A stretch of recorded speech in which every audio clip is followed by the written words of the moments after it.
mom and dad and dog. Here we are again at the LZ. We just cut away, and I'm making a tape again for you. This is the tape that you sent me with the with all the about your vacation and everything. Man, it was really good. I really enjoyed it, and it was funny too. So you never saw such a big dumpling, huh? Right. As for myself, I'm fine. I'm in good spirits.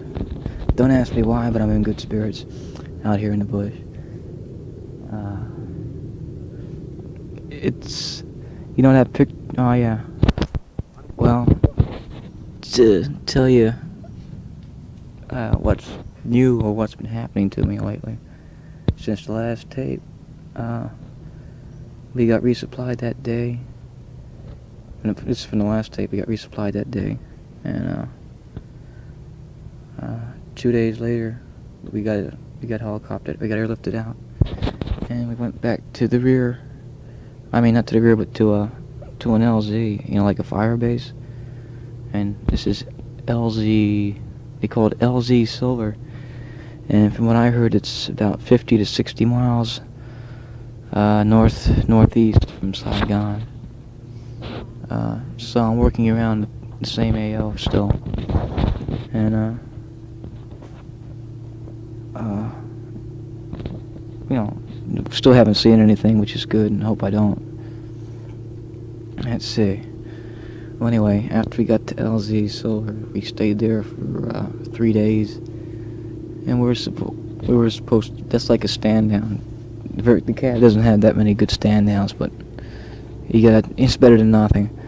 So we stayed there, and well, we were there for 1 day, and our platoon had to go out because for an overnight mission or something.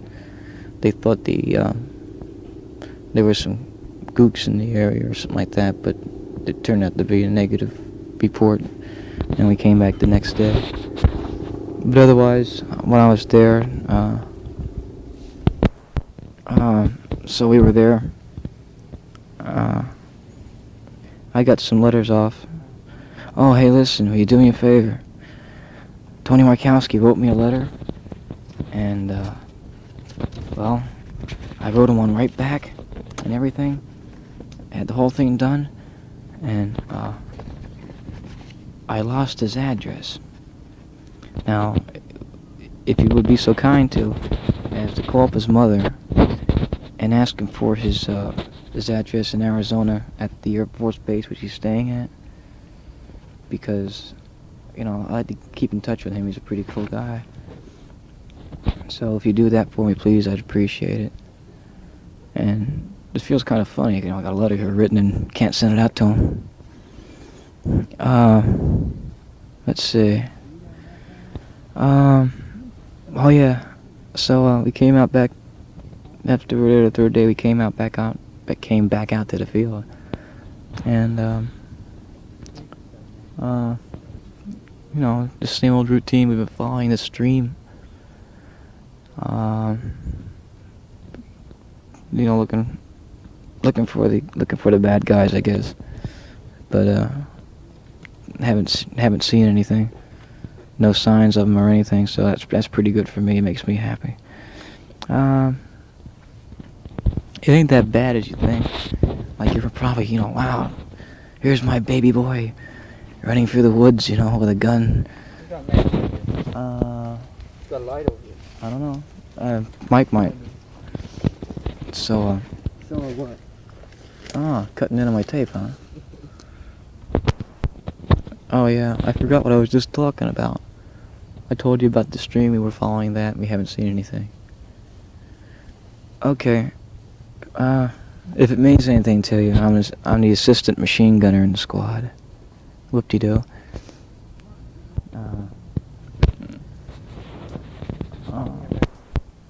Oh yeah, you can tell Mr. Penny that I can get him the tapes of the machine gun for his model. very easily.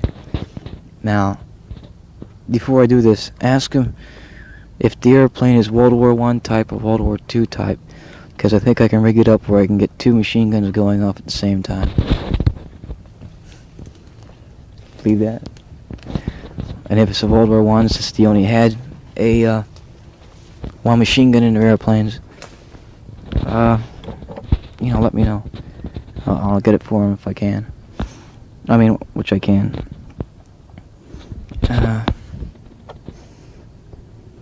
So you went to Cape Cod, huh?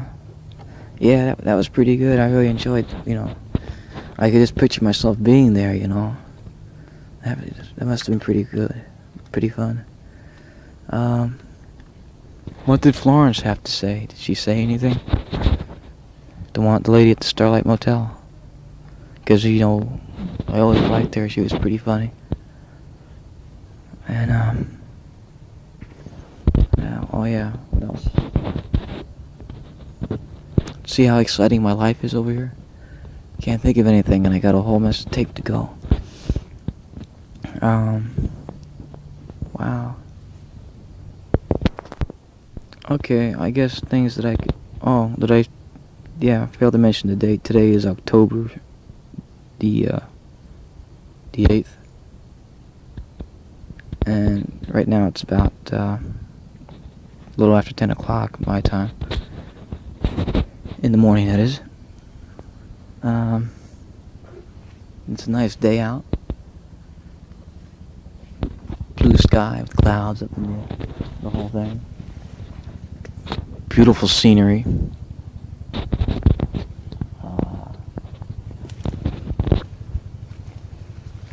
You know, it doesn't even remind you. Of course, when you come over here, you get a totally different picture of Vietnam. I always figured it'd be, you know, a lot of bomb craters and everything, and, you know, constant firing and bombardment and stuff, and helicopters all over the place, and always making contact and stuff. But it's not even like that. It's just totally different. It's just like walking through the woods. And, you know, but you always got to remember that he's out there somewhere. And, you know, that's always in your thoughts when you're out here. But, like I said, no contact has been made or anything. In fact, this company hasn't made any contact since it came out of Cambodia. So, have you heard anything on the news reports about the Cav or anything? Because if you did, I'm in, you know, Delta 25, the 3rd Brigade.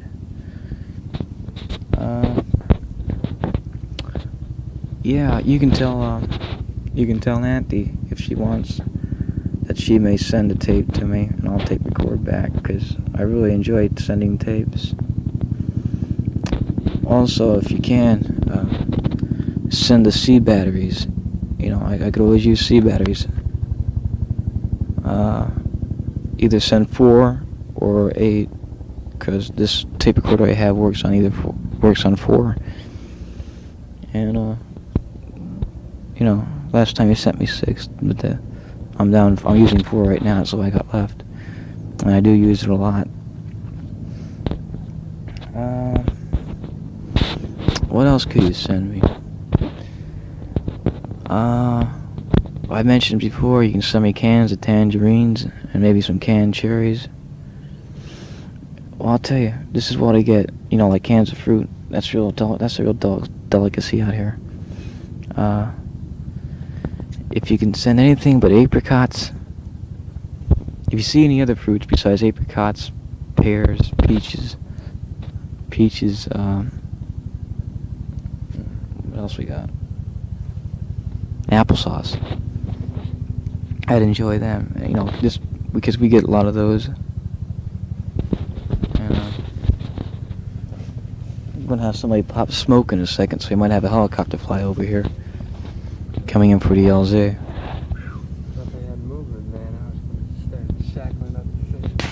No, I heard him say pop smoke. Did you? I did. Yeah.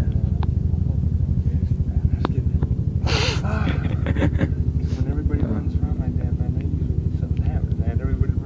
guns. Where's my gun? Speak up. That's Mike, the machine gunner. I'm his, Sure did. Not even. He's a pretty cool guy, man. In fact, just about everybody in the platoon is pretty cool. I can't complain. They know their stuff. I guess you can hear that helicopter now. Mail, man. That means mail, yeah.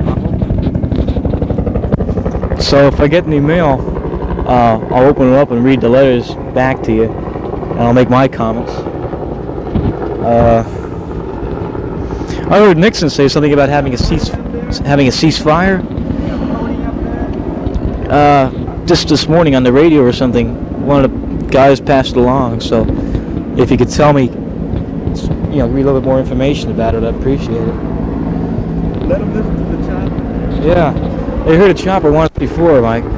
Ah, here's a helicopter coming in. Hey, Mike, do me a favor and grab my poncho liner. Wow, man. You want to speak to some of the guys? Say hi to my folks. Howdy, this is Jerry. Yeah, just a guy. I didn't get to go. Wow. It's coming in, just making a final.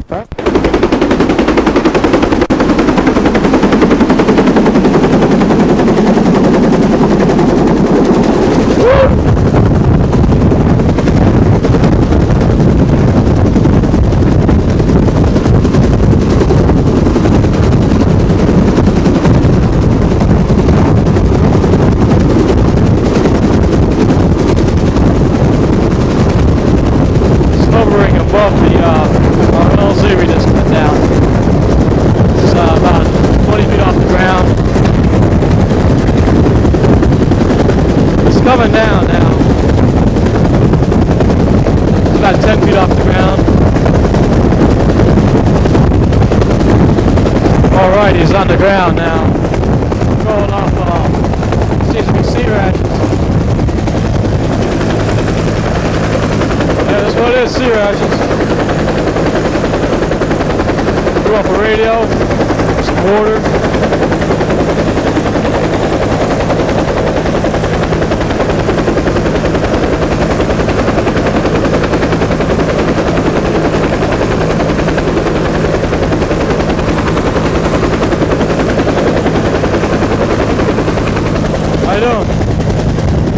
It's taking off now.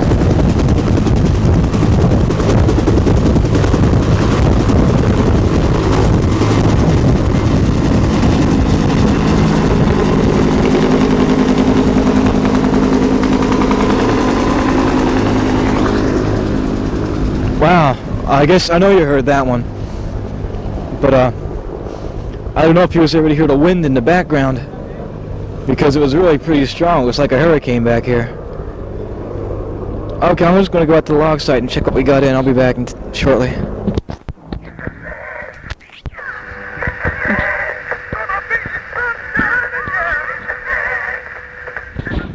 Go on.